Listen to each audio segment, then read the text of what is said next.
হঠাৎ করে দেখি ফেসবুক হ্যাক করার চেষ্টা, এবং যখন ফেসবুকটা পাচ্ছে না তখন আবার জিমেলেও চেষ্টা করছে। তো আমি একটা কথাই বলবো, ইয়েস আইটিজিমি এটা কেউ কোনোদিনও করবে না, নোটা করবে সবসময়। আর যা হচ্ছিল আমার। আসসালামু আলাইকুম এভরিওয়ান, তোমরা সবাই কেমন আছো অবশ্যই কমেন্টে জানিও। আর কে কোথা থেকে দেখছো অবশ্যই, আর এই ভিডিওটা অবশ্যই দেখে যেও, আশা করি অনেকের মানে সাহায্য হতে পারে। তো যাই হোক, আমার এই মেসেজটা দেখছি, এটা কাল থেকে আমার কাছে এত আসছে কি বলবো। আর এটার মানে আমার ফেসবুকটাকে লগ ইন করার চেষ্টা করছে। তো আমি একটা কথা বলবো, তোমাদের যদি পাসওয়ার্ডও কেউ জেনে যায়, তো এমন কিছু করে রাখো যে তুমি যতক্ষণ না পারমিশন দেবে তোমার ফোন থেকে ততক্ষণ না পাই।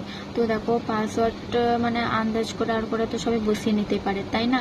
কিন্তু তোমার ফোনে নিশ্চয়ই মেসেজ যাবে, এরকম কিছু করে রাখো। তো আমি তোমাদেরকে সেটাই শিখিয়ে দিচ্ছি, অবশ্যই কাজে লাগবে।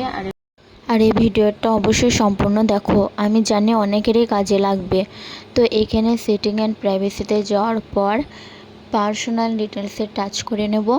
তারপরে টাচ করার পর পাসওয়ার্ড অ্যান্ড সিকিউরিটিতে টাচ করব। আর এখানে যে অপশানটা তারপরে পাবো, two factor and authentication, change পাসওয়ার্ডের নিচে 2 নাম্বার অপশানটা, সেটাতে আমরা পাসওয়ার্ড দিয়ে সিকিউরিটি করে নেব। কারণ এটা করে রাখলে তোমার পাসওয়ার্ড কেউ জেনে গেল এবং তুমি নিজের মুখে বলে দিলেও তোমার কাছে হোয়াটসঅ্যাপে বা তুমি যেটা করে রাখবে জিমেলে তোমার কাছে মেসেজ যাবে, তুমি যতক্ষণ না কনফার্ম করবে তাদের ফোনে মানে লগ ইন হবে না। তো এটা করে রাখা অবশ্যই দরকার যারা বিশেষ করে ভিডিও করে। আর এখানে পার্সোনাল ডিটেলসটা অবশ্যই চেক করে নেব।